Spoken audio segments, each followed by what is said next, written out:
Welcome in next class. तो आज देखिए हम लोग एक नेक्स्ट टॉपिक इस सम आयन प्रभाव, कॉमन आयन इफेक्ट, सम आयन प्रभाव, समायन प्रभाव, कॉमन आयन इफेक्ट।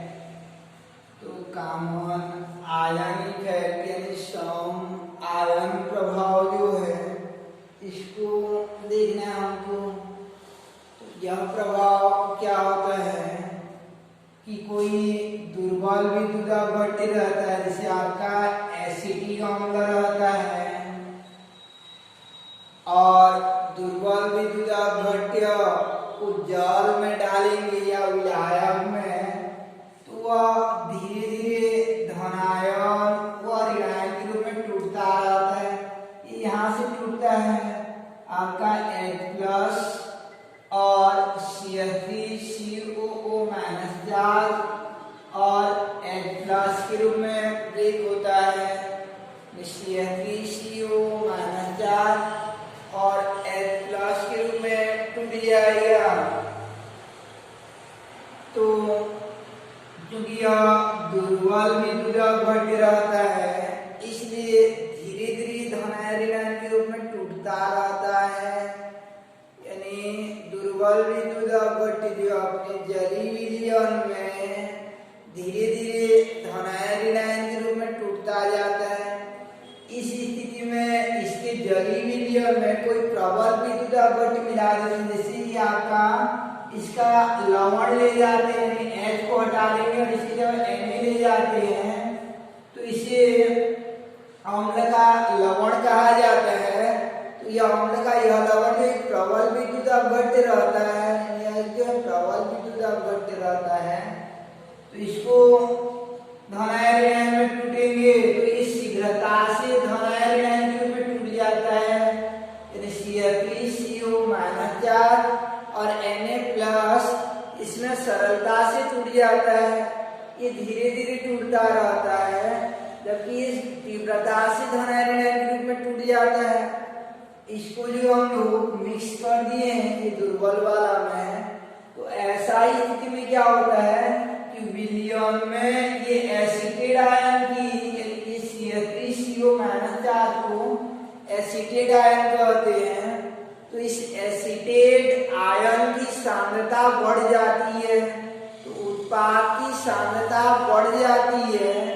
तो उसी स्थिति में लीसा के नियम क्या कहता है कि अगर उत्पाद की सांद्रता बढ़ जाती है, साम्यावस्था में साम्य पश्च दिशा की ओर अग्रसर हो जाती है, यानी ये दोनों फिर आपस में मिल जाते हैं CH3COO- चार्ज और H+ और इसमें बदल जाते हैं, यानी मूल रूप में कन्वर्ट हो जाते हैं। तो ये जो धीरे धीरे टूट जा रहा है, टूट रहा था धनायन ऋणायन के रूप में, वो टूटने की वजह फिर बनना ही स्टार्ट हो जाता है।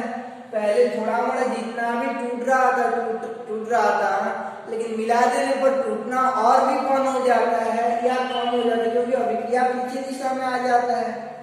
तो ये नीचे में ऐसा क्यों नहीं हुआ, ऐसा माइंड में क्वेश्चन आ जाता है। तो नीचे में ये फिर बैक दिशा में आएगा तो तीव्रता से फिर ये धनायन ऋणायन में टूट जाता है, क्योंकि ये प्रबल विद्युत अपघट्य है और इसमें ये बैक डायरेक्शन में आ जाता है। तो फिर आगे की ओर जाना है, धनायन ऋणायन के रूप में टूटना सरलता नहीं होता है, सहजता नहीं होती है। तो इस प्रकार से दुर्बल विद्युत अपघट्य जो धनायन पहले जो धनायन ऋणायन के रूप में धीरे धीरे टूटता रहता है, किंतु इसमें प्रबल विद्युत अपघट्य मिला देंगे तो ये दुर्बल वाला जो है थोड़ा मोड़ा जो टूट रहा था वो पूरा पूरा बंद हो जाता है या कम हो जाता है। तो इस प्रभाव को समायन प्रभाव कहा जाता है। समान आयन वाला कोई मिला देते हैं प्रबल विद्युत अपघट्य, तो उसी स्थिति में दुर्बल विद्युत अपघट्य का आयन यानी धनायन ऋणायन के रूप में टूटना और भी कम हो जाता है, जिसे समायन प्रभाव कहते हैं। जैसे एक बच्चा रहता है और वो परीक्षा लिख रहा है, बहुत कमजोर है, तो धीरे धीरे जो लिखता जाता है, मनमानी धनायन ऋणायन के रूप में टूट रहा है। तो उसके पास में एक जन ऐसा बैठा है जो तुरंत कापी बना लेता है और जमा कर देता है।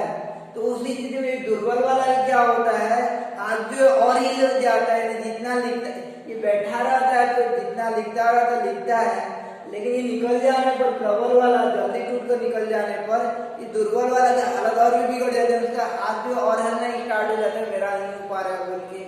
इसे बुजुर्ग रहेगा और अपने मोटरसाइकिल लूना में धीरे धीरे जाता रहेगा 20 की स्पीड से, और उसके सामने से कुछ मान लीजिए यंग वाला लड़का जो 70 की स्पीड से आगे निकल जाएगा, तो ये बुजुर्ग वाला का हाथ पे क्या हो जाएगा और ही हिल जाता है, थोड़ा मोड़ा जो चला रहा था वो भी बंद हो जाता है। तो ऐसे जो है आपका ये दुर्बल विद्युत अपघट का आयरन थोड़ा मोड़ा जो होता रहता है, प्रबल विद्युत अपघट मिला देते हैं ना, तो उसी स्थिति में और भी कम हो जाता है। तो इस प्रभाव को कॉमन आयन इफेक्ट यानी समायन प्रभाव कहते हैं। कि दुर्बल विद्युत अपघट यानी डेफिनेशन क्या हो जाएगा इसका, कि दुर्बल विद्युत अपघट का आयनन, दुर्बल विद्युत अपघट का आयनन समान आयन वाला प्रबल विद्युत अपघट मिलाने पर और भी कम हो जाने के प्रभाव को समायन प्रभाव कहते हैं। यानी दुर्बल विद्युत अपघट में प्रबल विद्युत अपघट मिलाने पर दुर्बल विद्युत अपघट का आयनन या वियोजन और भी कम हो जाने के प्रभाव को समायन प्रभाव कहते हैं। कि दुर्बल विद्युत अपघट में प्रबल विद्युत अपघट मिलाने पर दुर्बल विद्युत अपघट का आयनन और भी कम हो जाने के प्रभाव को समायन प्रभाव कहते हैं।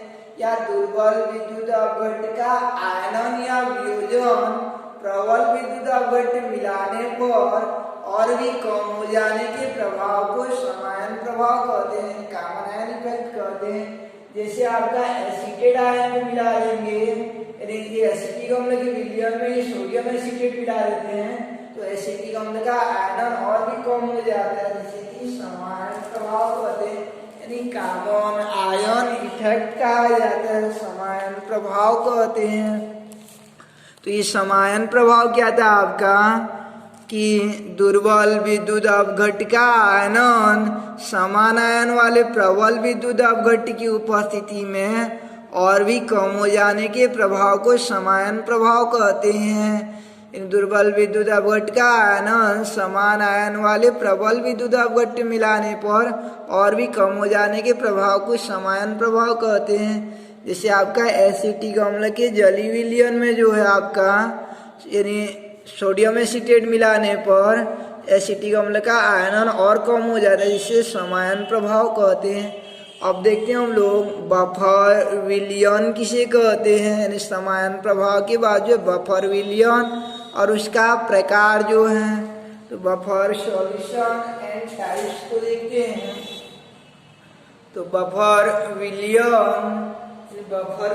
में क्या हो जाएगा आपका, तो बफर विलयन किसे कहते हैं, यानी बफर विलयन बफर सॉल्यूशन जो है, तो एक ऐसा विलयन को बफर विलयन कहते हैं, एक ऐसा विलयन को बफर विलयन कहते हैं जिसका पीएच मान आरक्षित या संरक्षित रहता है, नहीं बदलता रहता है।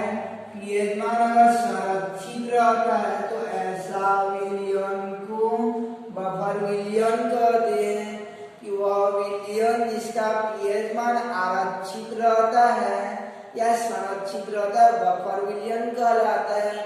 याद रखिए ना, पीएच मान बदल जाने पर उसमें यानी पदार्थ में सड़न उत्पन्न हो जाती है। जैसे आचार का पीएच मान एक निश्चित रहता है, अगर उसका पीएच मान को बदल देंगे ना तो उस समय वह सड़ जाएगा यानी खराब हो जाता है। जैसे पीएच मान बदल गया तो वो खराब हो जाता है। तो पीएच मान न बदलने वाला विलयन को बफर विलयन कहते हैं। जैसे मानव रक्त जो है वह भी एक बफर विलयन होता है, उसका पीएच मान 7.34 होता है। अगर ज्यादा हेरफेर कर दिया जाए तो उसकी मृत्यु भी हो सकती है। तो ऐसा विलयन को बफर विलयन कहते हैं। कि वह विलयन जिसका पीएच मान आरक्षित रहता है, अर्थात वे विलयन जिनमें हम लोग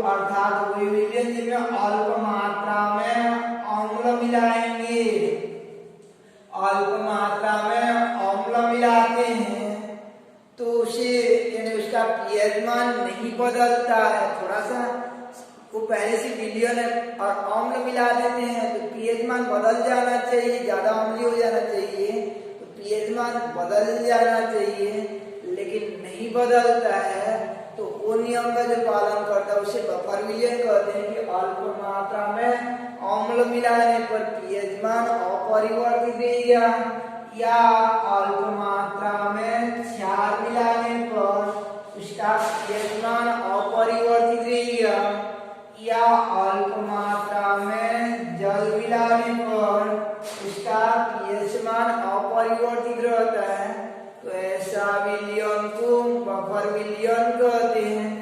जो ये नियम का पालन करता है उसे बफर विलयन कहते हैं कि वे विलयन जिनका पीएच मान आरक्षित रहती है, अर्थात वे विलयन जिनमें अल्प मात्रा में अम्ल, क्षार या जल मिलाने पर पीएच मान अपरिवर्तित रहती है, अर्थात वे विलयन जिनमें अल्प मात्रा में अम्ल, क्षार या जल मिलाने पर पीएच मान अपरिवर्तित रहती है, बफर विलयन कहलाती है। थोड़ा मोड़ा उसमें हम लोग परिवर्तन करेंगे तो वह परिवर्तन दिखाई से नहीं देता है, परिवर्तन नहीं होता है, तो ऐसा विलयन को बफर विलयन कहते हैं। जैसे बहुत बड़ा तालाब है तो उसमें थोड़ा सा हम लोग जो है हमारी शक्कर को डालते हैं तो तालाब के पानी में कोई परिवर्तन नहीं होगा, मिठास में परिवर्तन नहीं होगा, तो थोड़ा सा में कोई परिवर्तन नहीं होगा, या थोड़ा सा नमक डालेंगे तो कोई परिवर्तन नहीं होगा। तो ऐसा विलयन को जो थोड़ा मोड़ा परिवर्तन करने पर कोई उसमें प्रभाव नहीं दिखाई देता है, तो ऐसा विलयन को बफर सॉल्यूशन कहते हैं।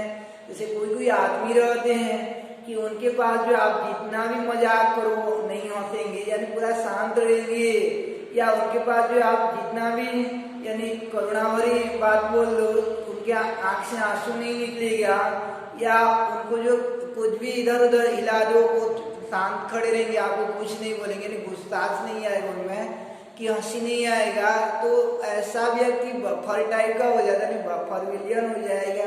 तो इसी प्रकार वे विलयन जिनका पीएच मान आरक्षित, अर्थात वे विलयन जिनमें अल्प मात्रा में अम्ल, क्षार या जल मिलाने पर उनका पीएच मान अपरिवर्तित रहती है, बफर विलयन कहलाती है। इस प्रकार से ये आपका बफर विलयन जिनमें अल्प मात्रा में अम्ल, क्षार मिलाने पर पीएच मान में कोई परिवर्तन नहीं होता है, तो ऐसा विलयन को बफर विलयन कहते हैं। वे विलयन जिनका पीएच मान आरक्षित रहती है बफर विलयन कहलाती है, अर्थात वे विलयन जिनमें अल्प मात्रा में अम्ल, क्षार या जल मिलाने पर पीएच मान अपरिवर्तित रहती है, बफर विलयन कहलाती है। उसके बाद देखते हैं हम लोग बफर विलयन के प्रकार। तो बफर विलयन दो प्रकार का रहता है, एक होता है आपका अम्लीय बफर विलयन और दूसरा क्षारीय बफर विलयन।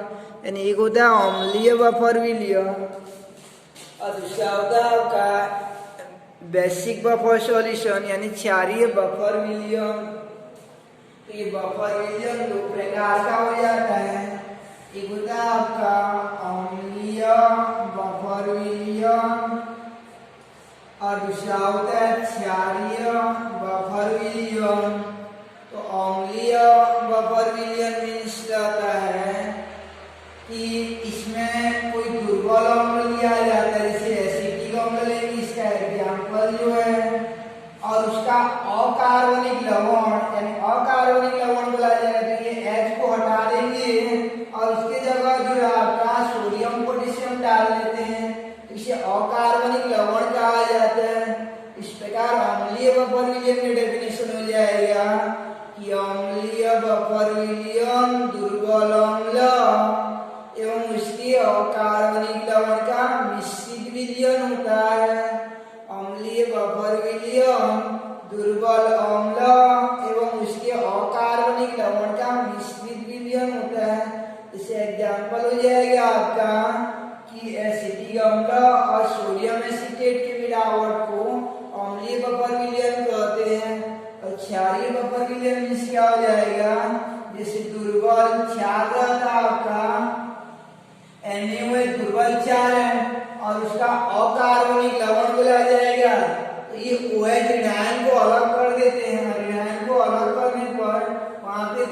को जोड़ा जाता है, जैसे Cl, Br इनको जोड़ा जाएगा तो ये NH4OH और NH4Cl इनके मिलावट को क्षारीय बफर विलयन कहते हैं। क्षारीय बफर विलयन का डेफिनेशन हो जाएगा आपका कि क्षारीय बफर विलयन दुर्बल क्षार व उसके अकार्बनिक लवण का मिश्रित विलयन होता है। क्षारीय बफर विलयन दुर्बल क्षार व उसके अकार्बनिक लवण का मिश्रित विलयन होता है। तो इस प्रकार से ये था आपका बफर विलयन के प्रकार, जिनमें से पहला था आपका अम्लीय बफर विलयन।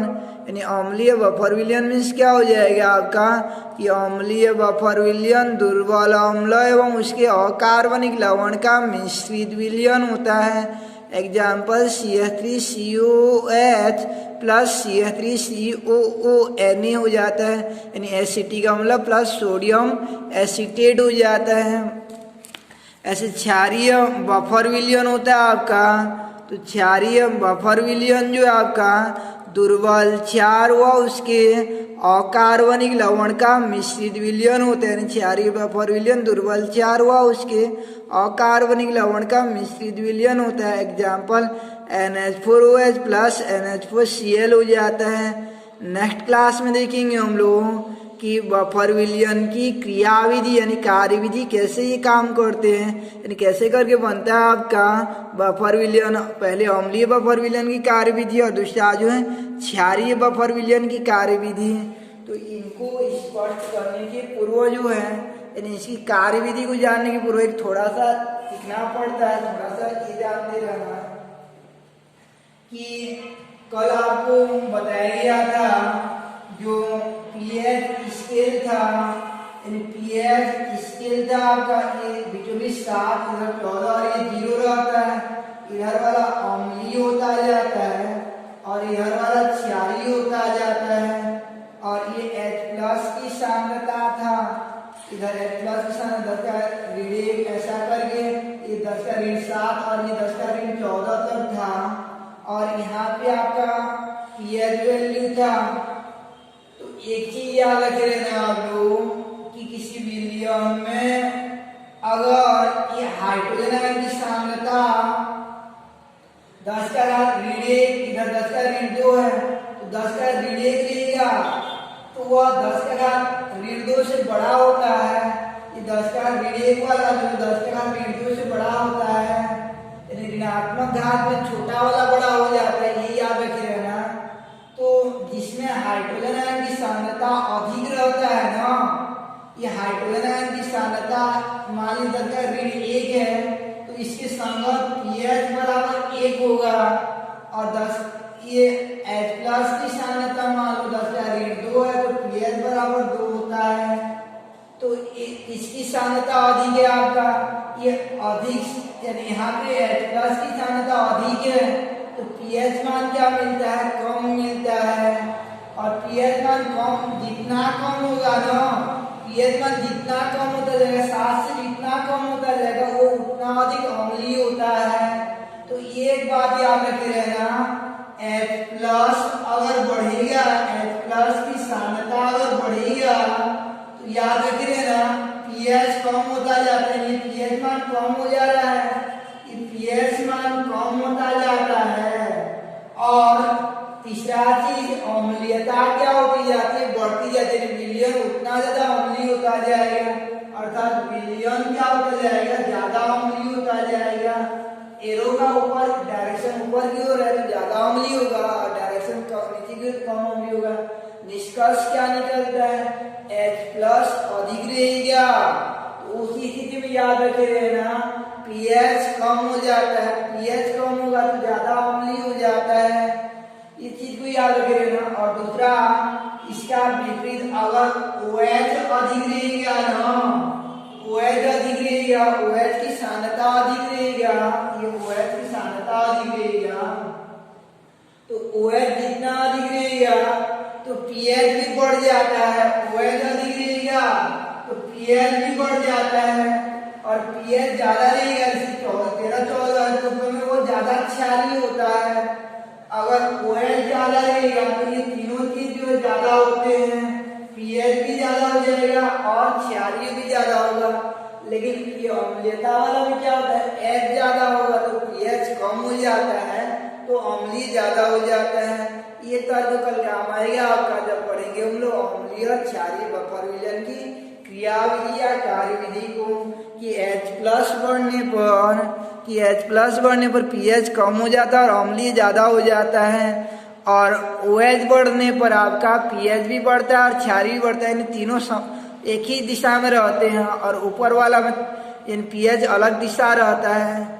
ठीक है, नेक्स्ट देखेंगे हम लोग अम्लीय व क्षारीय विलयन की कार्यविधि को। Welcome in next class.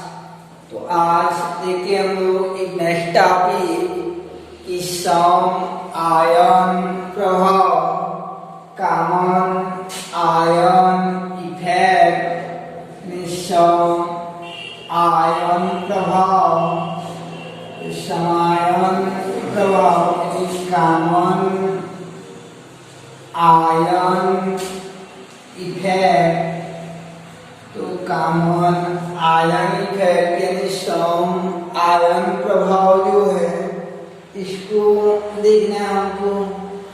तो यह प्रभाव क्या होता है कि कोई दुर्बल विद्युत अपघट्य रहता है, जैसे आपका एसिटिक अम्ल रहता है, और दुर्बल विद्युत अपघट्य को जल में डालेंगे या विलायक में तो वह धीरे धीरे धनायन व ऋणायन के रूप में टूटता रहता है। ये यहाँ से टूटता है आपका H+ और CH3COO- चार्ज और H+ के रूप में ब्रेक होता है, CH3COO- चार्ज और H+ के रूप में टूट जाएगा। तो क्योंकि यह दुर्बल विद्युत अपघट्य रहता है इसलिए धीरे धीरे धनायन ऋणायन के रूप में टूटता रहता है। यानी दुर्बल विद्युत अपघट्य जो अपने जलीय विलयन में धीरे धीरे धनायन ऋणायन के रूप में टूटता जाता है।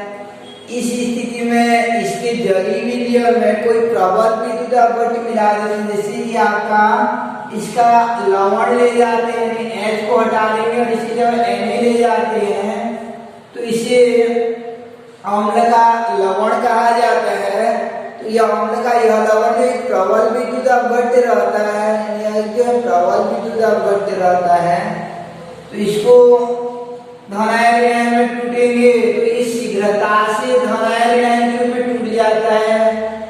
CH3COO- चार्ज और Na+ इसमें सरलता से टूट जाता है। ये धीरे धीरे टूटता रहता है जबकि ये तीव्रता से धनायन ऋणायन के रूप में टूट जाता है। इसको जो हम लोग मिक्स कर दिए हैं ये दुर्बल वाला में, तो ऐसा ही स्थिति में क्या होता है कि विलयन में ये एसिटेट आयन की CH3COO- चार्ज को एसिटेट आयन कहते हैं। तो इस एसिटेट आयन की सांद्रता बढ़ जाती है, तो उत्पाद की सांद्रता बढ़ जाती है।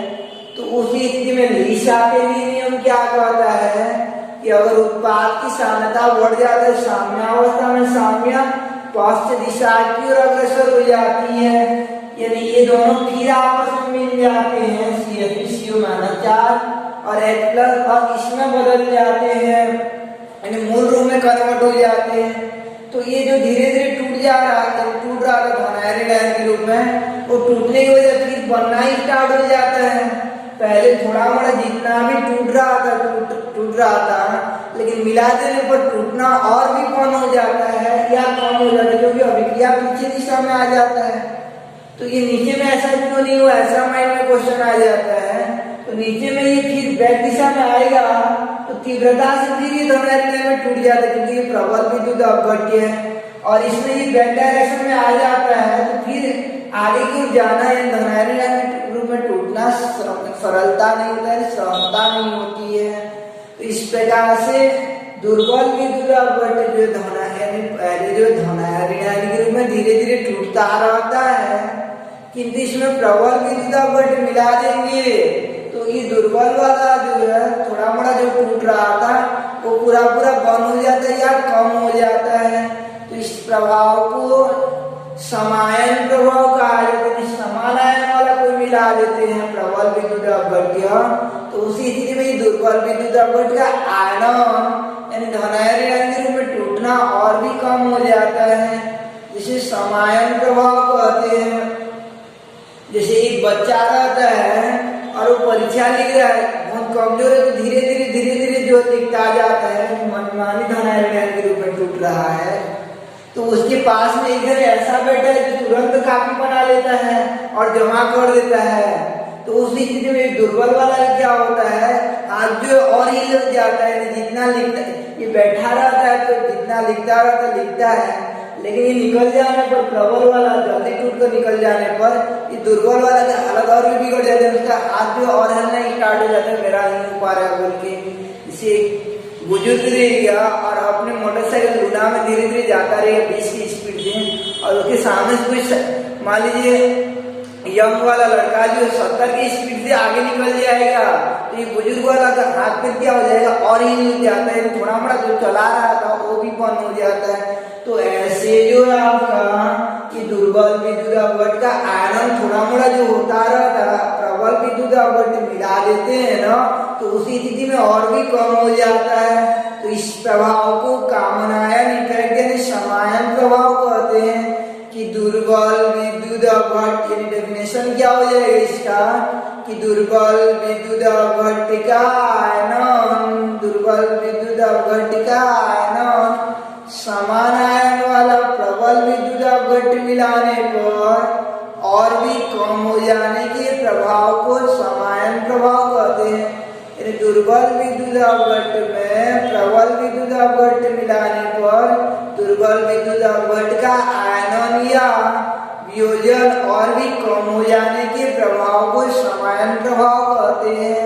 कि दुर्बल विद्युत अपघट्य में प्रबल विद्युत अपघट्य मिलाने पर दुर्बल विद्युत अपघट्य का आयनन और भी कम हो जाने के प्रभाव को समायन प्रभाव कहते हैं।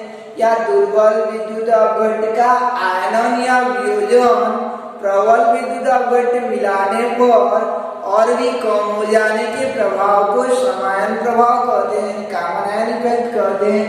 जैसे आपका एसिटेट आयन को मिला देंगे, यानी एसिटिक अम्ल के विलयन में सोडियम एसिटेट मिला देते हैं तो एसिटिक अम्ल का आयनन और भी कम हो जाता है, जिसे कि समायन प्रभाव कहते हैं, यानी कॉमन आयन इफेक्ट कहा जाता है, समायन प्रभाव कहते हैं। तो ये समायन प्रभाव क्या था आपका कि दुर्बल विद्युत अपघट्य का आयनन समान आयन वाले प्रबल विद्युत अपघट्य की उपस्थिति में और भी कम हो जाने के प्रभाव को समायन प्रभाव कहते हैं। इन दुर्बल विद्युत अपघट्य का आयनन समान आयन वाले प्रबल विद्युत अपघट्य मिलाने पर और भी कम हो जाने के प्रभाव को समायन प्रभाव कहते हैं। जैसे आपका एसिटिक अम्ल के जलीय विलयन में जो है आपका यानी सोडियम एसिटेट मिलाने पर एसिटिक अम्ल का आयनन और कम हो जाता है, जिसे समायन प्रभाव कहते हैं। अब देखते हैं हम लोग बफर विलयन किसे कहते हैं, यानी समायन प्रभाव के बाद जो बफर विलयन और उसका प्रकार जो है। तो बफर सॉल्यूशन एंड टाइप्स को देखते हैं। तो बफर विलयन मीन्स क्या हो जाएगा आपका, तो बफर विलयन किसे कहते हैं, यानी बफर विलयन बफर सॉल्यूशन जो है तो एक ऐसा विलयन को बफर विलयन कहते हैं। एक ऐसा विलयन को बफर विलयन कहते हैं जिसका पीएच मान आरक्षित या संरक्षित रहता है, नहीं बदलता रहता है। पीएच मान अगर संरक्षित रहता है तो ऐसा विलयन को बफर विलयन कहते हैं। कि वह विलयन जिसका पीएच मान आरक्षित रहता है या संरक्षित रहता है बफर विलयन कहलाता है। याद रखिए ना, पीएच मान बदल जाने पर उसमें यानी पदार्थ में सड़न उत्पन्न हो जाती है, जैसे आचार का पीएच मान एक निश्चित रहता है, अगर उसका पीएच मान को बदल देंगे ना तो उस समय वह सड़ जाएगा, यानी खराब हो जाता है। जैसे पीएच मान बदल गया तो वो खराब हो जाता है। तो पीएच मान न बदलने वाला विलयन को बफर विलयन कहते हैं। जैसे मानव रक्त जो है वो भी एक बफर विलयन होता है, उसका पीएच मान 7.34 होता है। अगर ज्यादा हेरफेर कर दिया जाए तो उसकी मृत्यु भी हो सकती है। तो ऐसा विलयन को बफर विलयन कहते हैं कि वह विलयन जिसका पीएच मान आरक्षित रहता है, अर्थात वे विलयन जिनमें हम लोग अल्प मात्रा में अम्ल मिलाएंगे, अल्प मात्रा में अम्ल मिलाते हैं तो उसे यानी उसका पीएच मान नहीं बदलता है। थोड़ा सा वो पहले से विलयन और अम्ल मिला देते हैं तो पीएच मान बदल जाना चाहिए, ज्यादा अम्लीय हो जाना चाहिए तो पीएच मान बदल जाना चाहिए, लेकिन नहीं बदलता है तो वो नियम का जो पालन करता है उसे बफर विलयन कहते हैं कि अल्प मात्रा में अम्ल मिलाने पर पीएच मान अपरिवर्तित रहेगा, या अल्प मात्रा में क्षार मिलाने पर उसका पीएच मान अपरिवर्तित रहेगा, या अल्प मात्रा में जल मिलाने पर उसका पीएच मान अपरिवर्तित रहता है। तो ऐसा विलयन को बफर विलयन कहते हैं। जो ये नियम का पालन करता है उसे बफर विलयन कहते हैं कि वे विलयन जिनका पीएच मान आरक्षित रहती है, अर्थात वे विलयन जिनमें अल्प मात्रा में अम्ल, क्षार या जल मिलाने पर पीएच मान अपरिवर्तित रहती है, अर्थात वे विलयन जिनमें अल्प मात्रा में अम्ल, क्षार या जल मिलाने पर पीएच मान अपरिवर्तित रहती है, बफर विलयन कहलाती है। थोड़ा मोड़ा उसमें हम लोग परिवर्तन करेंगे तो वह परिवर्तन दिखाई से नहीं देता है, परिवर्तन नहीं होता है, तो ऐसा विलयन को बफर विलयन कहते हैं। जैसे बहुत बड़ा तालाब है तो उसमें थोड़ा सा हम लोग जो है हमारी शक्कर को डालते हैं तो तालाब के पानी में कोई परिवर्तन नहीं होगा, मिठास में परिवर्तन नहीं होगा, तो थोड़ा सा में कोई परिवर्तन नहीं होगा, या थोड़ा सा नमक डालेंगे तो कोई परिवर्तन नहीं होगा। तो ऐसा विलयन को जो थोड़ा मोड़ा परिवर्तन करने पर कोई उसमें प्रभाव नहीं दिखाई देता है, तो ऐसा विलयन को बफर सॉल्यूशन कहते हैं। जैसे कोई आदमी रहते हैं कि उनके पास जो आप जितना भी मजाक करो नहीं हंसेंगे, यानी पूरा शांत रहेंगे, या उनके पास जो आप जितना भी यानी करुणा भरी बात बोल दो उनके आंख से आंसू नहीं निकलेगा, या उनको जो कुछ भी इधर उधर हिला दो वो शांत खड़े रहेंगे, आपको कुछ नहीं बोलेंगे, नहीं गुस्ताख नहीं आएगा उनमें कि हंसी नहीं आएगा। तो ऐसा व्यक्ति बफर टाइप का हो जाता है, बफर विलयन हो जाएगा। तो इसी प्रकार वे विलयन जिनका पीएच मान आरक्षित, अर्थात वे विलयन जिनमें अल्प मात्रा में अम्ल, क्षार या जल मिलाने पर उनका पीएच मान अपरिवर्तित रहती है, बफर विलयन कहलाती है। इस प्रकार से आपका बफर विलयन जिनमें अल्प मात्रा में अम्ल, क्षार मिलाने पर पीएच मान में कोई परिवर्तन नहीं होता है, तो ऐसा विलयन को बफर विलयन कहते हैं। वे विलयन जिनका पीएच मान आरक्षित रहती है बफर विलयन कहलाती है, अर्थात वे विलयन जिनमें अल्प मात्रा में अम्ल, क्षार या जल मिलाने पर पीएच मान अपरिवर्तित रहती है, बफर विलयन कहलाती है। उसके बाद देखते हैं हम लोग बफर विलयन के प्रकार। तो बफर विलयन दो प्रकार का रहता है, एक होता है आपका अम्लीय बफर विलयन और दूसरा क्षारीय बफर विलयन। यानी एक होता है अम्लीय बफर विलयन और दूसरा होता है आपका बेसिक बफर सॉल्यूशन यानी क्षारीय बफर विलयन।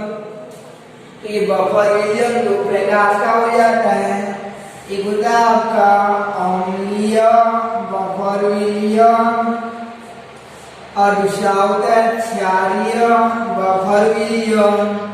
तो अम्लीय बफर विलयन मीन्स रहता है कि इसमें कोई दुर्बल अम्ल लिया जाता है, जैसे एसिटिक अम्ल लेंगे, इसका एग्जाम्पल जो है, और उसका अकार्बनिक लवण यानी अकार्बनिक लवण बोला जाएगा। तो ये H को हटा देंगे और उसके जगह जो है आपका सोडियम पोटेशियम डाल देते हैं, इसे अकार्बनिक लवण कहा जाता है। इस प्रकार अम्लीय बफर विलयन की डेफिनेशन हो जाएगा कि अम्लीय बफर विलयन दुर्बल अम्ल एवं उसके अकार्बनिक लवण का मिश्रित विलयन होता है। अम्लीय बफर विलयन दुर्बल अम्ल एवं उसके अकार्बनिक लवण का मिश्रित विलयन होता है। इसे एग्जाम्पल हो जाएगा आपका कि एसिटिक अम्ल और सोडियम एसीटेट के मिलावट को अम्लीय बफर विलयन कहते हैं। और क्षारीय बफर विलयन में क्या हो जाएगा, जैसे दुर्बल क्षार रहता आपका NaOH दुर्बल क्षार है और उसका अकार्बनिक लवण बोला जाएगा। तो ये OH ऋणायन को अलग कर देते हैं, ऋणायन को अलग करने पर वहां पे ऋणायन इनको जोड़ा जाता है, जैसे Cl Br इनको जोड़ा जाएगा। तो ये NH4OH और NH4Cl इनके मिलावट को क्षारीय बफर विलयन कहते हैं। क्षारीय बफर विलयन का डेफिनेशन हो जाएगा आपका कि क्षारीय बफर विलयन दुर्बल क्षार व उसके अकार्बनिक लवण का मिश्रित विलयन होता है। क्षारीय बफर विलयन दुर्बल क्षार व उसके अकार्बनिक लवण का मिश्रित विलयन होता है। इस प्रकार से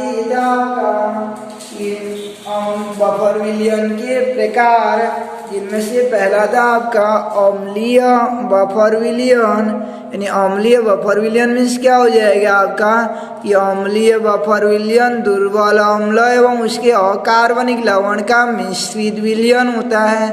example CH3COH plus CH3COO Na हो जाता है, यानी एसिटिक अम्ल प्लस सोडियम एसीटेट हो जाता है।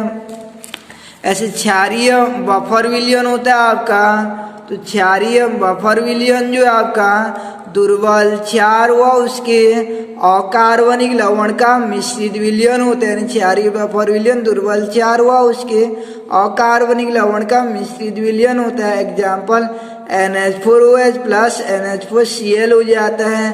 नेक्स्ट क्लास में देखेंगे हम लोग कि बफर विलयन की क्रियाविधि यानी कार्यविधि कैसे ये काम करते हैं, यानी कैसे करके बनता है आपका बफर विलयन। पहले अम्लीय बफर विलयन की कार्यविधि और दूसरा जो है क्षारीय बफर विलयन की कार्यविधि। तो इनको स्पष्ट करने के पूर्व जो है, यानी इसकी कार्यविधि को जानने के पूर्व एक थोड़ा सा सीखना पड़ता है, थोड़ा सा ये जानते रहना कि कल आपको बताया गया था जो pH स्केल था, यानी pH स्केल था आपका, ये बीचों बीच 7 इधर 14 और ये 0 रहता है। इधर वाला अम्लीय होता जाता है और इधर वाला क्षारीय होता जाता है। और ये H+ की सांद्रता था, इधर H+ की सांद्रता 10 का ऋण 1 ऐसा करके ये 10 का ऋण 7 और ये 10 का ऋण 14 तक था। और यहाँ पे आपका pH वैल्यू था। तो एक चीज याद रख लेना आप लोग कि किसी विलयन में अगर ये हाइड्रोजन आयन की सांद्रता 10 का ऋण 1 इधर 10 का ऋण 2 है, तो 10 का ऋण 1 लेगा तो वह 10 का ऋण 2 से बड़ा होता है। ये 10 का ऋण 1 वाला जो 10 का ऋण 2 से बड़ा होता है, यानी ऋणात्मक घात में छोटा वाला बड़ा हो जाता है, ये याद रखे रहना। तो जिसमें हाइड्रोजन आयन की सांद्रता अधिक रहता है ना, ये हाइड्रोजन आयन की सांद्रता मान ली 10 का ऋण 1 है, तो इसके संगत pH बराबर 1 होगा। और 10 ये H+ की सांद्रता मान लो 10 का ऋण 2 है, तो pH बराबर 2 होता है। तो इसकी सांद्रता अधिक है आपका, ये अधिक यानी यहाँ पे H+ की सांद्रता अधिक है, तो pH मान क्या मिलता है, कम मिलता है। और pH मान कम जितना कम होगा ना, pH मान जितना कम होता जाएगा 7 से जितना कम होता जाएगा वो उतना अधिक अम्लीय होता है। तो एक बात याद रखे रहना, H+ अगर बढ़ेगा, H+ की सांद्रता अगर बढ़ेगा तो याद रखे रहना pH पीएच कम होता जाता है, ये पीएच मान कम हो जा रहा है, ये पीएच मान कम होता जाता है। और तीसरा चीज अम्लीयता क्या होती जाती है, बढ़ती जाती है। विलयन उतना ज्यादा अम्लीय होता जाएगा, अर्थात विलयन क्या होता जाएगा, ज्यादा अम्लीय होता जाएगा। एरो का ऊपर डायरेक्शन ऊपर की ओर है तो ज्यादा अम्लीय होगा, और डायरेक्शन नीचे की ओर कम अम्लीय होगा। निष्कर्ष क्या निकलता है, H+ अधिक रहेगा। तो उसी स्थिति में याद रखे रहना, पीएच कम हो जाता है, पीएच कम होगा तो ज्यादा अम्लीय हो जाता है, इस चीज को याद रखे रहना। और दूसरा इसका विपरीत, अगर OH अधिक रहेगा ना, OH अधिक रहेगा, OH की सांद्रता अधिक रहेगा, ये OH की सांद्रता अधिक रहेगा, तो OH जितना अधिक रहेगा तो pH भी बढ़ जाता है। OH अधिक रहेगा तो pH भी बढ़ जाता है, और pH ज्यादा रहेगा, जैसे 13-14 तो में वो ज्यादा क्षारीय होता है। अगर OH ज्यादा रहेगा तो ये तीनों चीज जो ज्यादा होते हैं, pH भी ज्यादा हो जाएगा और क्षारीय भी ज्यादा होगा। लेकिन ये अम्लीयता वाला में क्या होता है, H ज्यादा होगा तो pH कम हो जाता है, तो अम्लीय ज्यादा हो जाता है। ये तर्क कल काम आएगा आपका जब पढ़ेंगे हम लोग अम्लीय और क्षारीय बफर विलयन की क्रियाविधि या कार्यविधि को, कि H+ बढ़ने पर pH कम हो जाता है और अम्लीय ज्यादा हो जाता है, और OH बढ़ने पर आपका pH भी बढ़ता है और क्षारीय भी बढ़ता है। इन तीनों एक ही दिशा में रहते हैं, और ऊपर वाला में इन pH अलग दिशा रहता है। ठीक है, नेक्स्ट डे देखेंगे हम लोग अम्लीय व क्षारीय विलयन की कार्यविधि को।